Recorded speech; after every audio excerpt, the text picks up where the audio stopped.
It was an emphatic result against Aberystwyth Town, a great performance. How do you, as the head coach, then look at that game with a critical eye and try to draw something from it that you can improve on? I think it's obviously 11-0. It's really tough. It is really tough, and but there's always things. I watched the game back and we did actually miss other opportunities, or we got in some good areas where we didn't, we didn't take advantage of them. But I'd say 90 to 95% of the time we made the right decisions, and it's a high percentage, and obviously we're looking for 100%.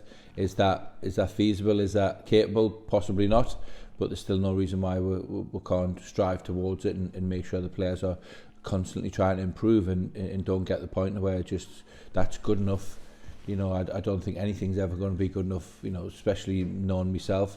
We've got a good group of players that always want to as well. So yeah, don't get me wrong, it was nice, and it was, from half time onwards it was comfortable, and but I think I think some people have been quite critical on Aberystwyth, but I think it was one of them days that we were very, very good. I think we could have done that to a lot of teams on our day, the way we played. So yeah, it was very, very, very pleasing, and we played very, very well. And we are back in action this weekend. It's a late game, Sunday afternoon. Has the extra time given you perhaps time then to work on things other than just the game itself? Yeah, it has, because it's given us, normally in our working week there's maybe 4 contact times if we go Saturday to Saturday, but because we were Friday now to Sunday, it's given us the opportunity to get 5.5 sessions in between now and Caernarfon, so which is good. We can we get plenty of work done on the training pitch, a little bit of time to rest up, but now it has given us more time. It's given us an extra day or so to get more people back on the training pitch.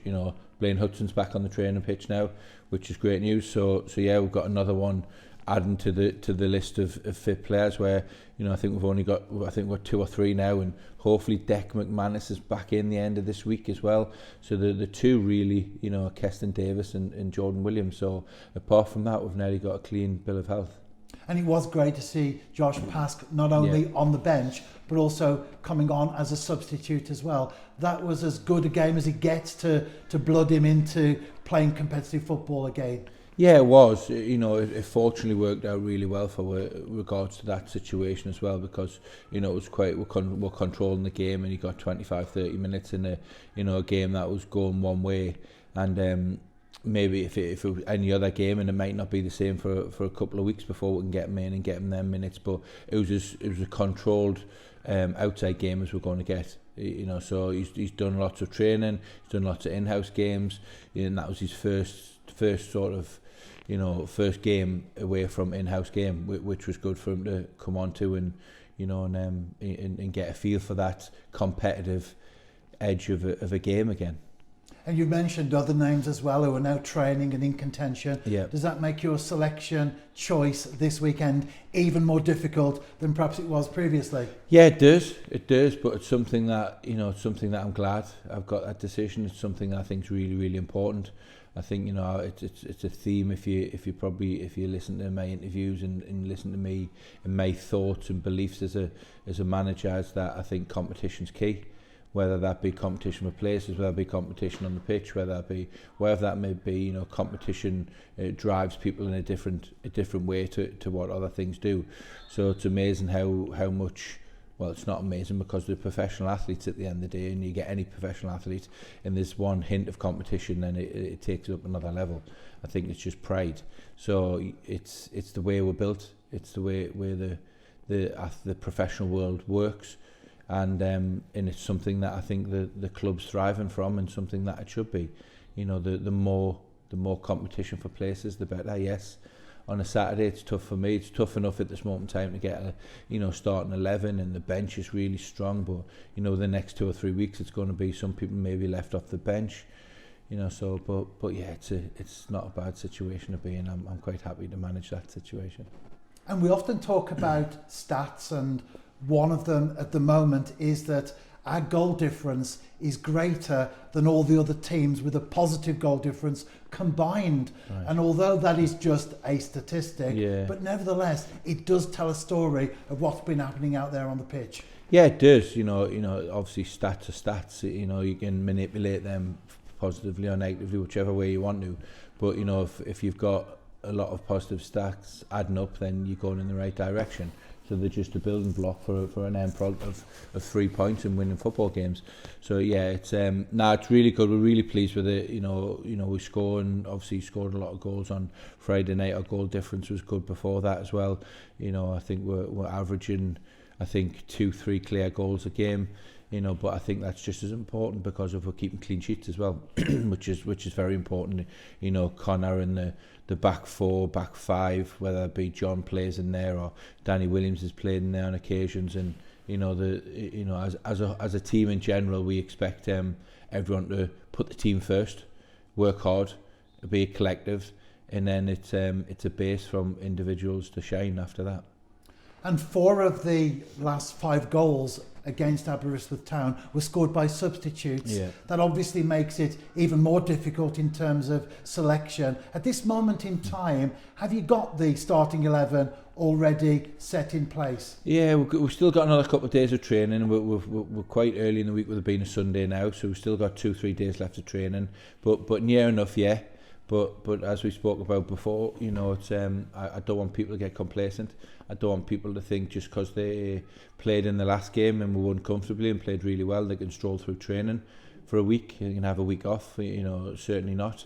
If that's the case, they'll get a short sharp shot, and they might find themselves out the team. So now it's, there's still a competitive edge, and it's up to we trained this morning. The training was fantastic this morning, really competitive, really great intensity, and we had 11v11 in the competition for places. And just before we start, said to the players, the boys that are in the team, it's up to you to keep your place, but the boys that aren't, 11v11s and training sessions are for you to go and show me and the coaching staff why you should be in the team. And it brings that real competitive edge, and sometimes it spills over a little bit, which men in competitive sports, that's what happens. There's a lot of egos and a lot of testosterone, and but that's what we're thriving. That's industry in, and the more competition, as I've just referred to earlier, is better. So yeah, it's really tough at this moment in time, really tough, and some players no doubt think they should be playing, which is fine, and they just need to keep performing and training, and when they get the opportunity. We've already played Caernarfon Town twice this season. We won 3-0 here at Park Hall in October in the league. Yeah. A month later, 2-1 victory in the Welsh Cup. But it will be a different proposition when we go to the Oval. Yeah, it always is. It's a really tough place to go. They've got the biggest and probably best supporters in the league. So no doubt they'll have a big crowd behind them. It's not an easy place to go, and they're a good team. That's it. They've got real strength and real quality attacking wise. They've got some really good players. Attacking wise, offensively on the counter attack they're very good, and they've got some real quality. So it's not going to be easy game by any stretch of the imagination. So it's really important that we've worked hard this week. We get it right. We take opportunities when they come our way, and also as well we set our stall out early on, and we go to the game like it's a home game. We really try and stamp our authority on it from the first whistle. And this will be the halfway stage in the league. It's certainly flown by, hasn't it? Yeah, it has, very much so. Very much so. It's been enjoyable. I've actually enjoyed watching some of our performances, which it's always nice if the manager of the team or the coach of the team, and you're actually enjoying the way you're playing and you're watching it. It gives you an immense sense of pride that's your team out on the pitch, not only winning games, which we have done, but also performing well. But we've still got a lot more, and we've still got to be more driven, and we've still got to ask for more as coach and staff. We want to demand more from the players, and yes, we may be halfway through the season, but I still think we've got more. And there's one thing for sure, that everyone, and myself with the coach and staff, will be pushing the players harder and harder and harder as the weeks go on, and try to get even more out of them. And as we look at the table, it is a fairly comfortable lead over 3rd, 4th, 5th place, etc. But Connah's Key Nomads are still just 7 points behind, a few slip-ups from the New Saints, and they'll be looking to take advantage of that. Yeah, they will do. You know, working with the majority of the players there for a long period of time, they've got really good character. And they've obviously they've won the league 2 seasons in a row 2 years ago, so they've got a winning mentality as well. And they've got some really good players and really good lads. So it's, you know, it's not going to be easy, you know, but we've just got to make sure we concentrate on ourselves, and we look after ourselves on a daily basis in training, and then match days as well. You know, in the rest is out of our control, so there's no point in, you know, you control the controllables, and the controllables are how we train, how we play, how we adapt, how we prepare for games, and you know, and what results we can get. And finally, back to the table, Caernarfon are in 6th, so they certainly have a lot of incentive this weekend. Yeah, they have, with, I think, is it 6 or 7 games left before the split. You know, I imagine Caernarfon would be desperate to get in that top 6. You know, they got in the top 6 last season, and you know, and Hugh's done a fantastic job of making them very, very competitive for getting in that top 6. So yeah, it's not going to be easy. So we've got to make sure that we prepare the game well. The last game Aberystwyth, yes, it was great, and we scored a lot of goals, but we've got to make sure that's done and dusted, and we move on. And the next most important game is the one that's stand in front of on Sunday.